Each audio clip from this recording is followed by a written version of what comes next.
Hi guys, Stuart and Alan here for Outdoor Basics, and I'm going to give you a wee kind of 1 minute tip. This is a day sack that I made myself. I ordered the Cordura offline, and then I upcycled some old webbing parts and a wee kind of cheapy day sack that I had, and I upcycled it and I made this bag. And I love this wee day sack, absolutely love it.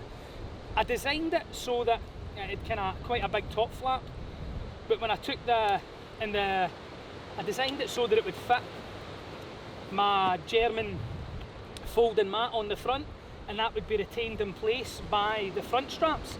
However, whenever I opened up the top flap, that would flop forward and it was doing my head in. It's a quick fix, right?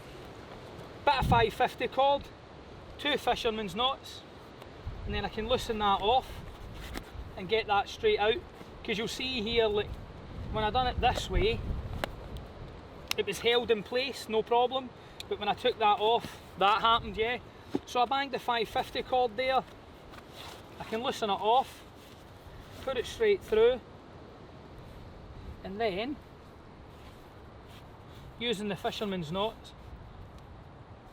tighten it straight up. I don't need a toggle, like you'll see it's never going to come off.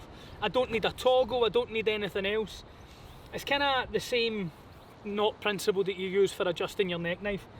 Why am I showing you this? I'm showing you this purely because by knowing some basic knots, I was able to solve a problem in the field. So yeah, learn your basic knots. I think we've got a video somewhere in our catalogue. If you just look through our catalogue, basic knots that you need for bushcraft, I'm sure this is here. So yeah, basic knots to a basic problem give you a basic solution. It's absolutely bomb-proof. So yeah, as we say, outdoor basics for when the basics matter. See you in the next one, guys. Like, comment, share, subscribe.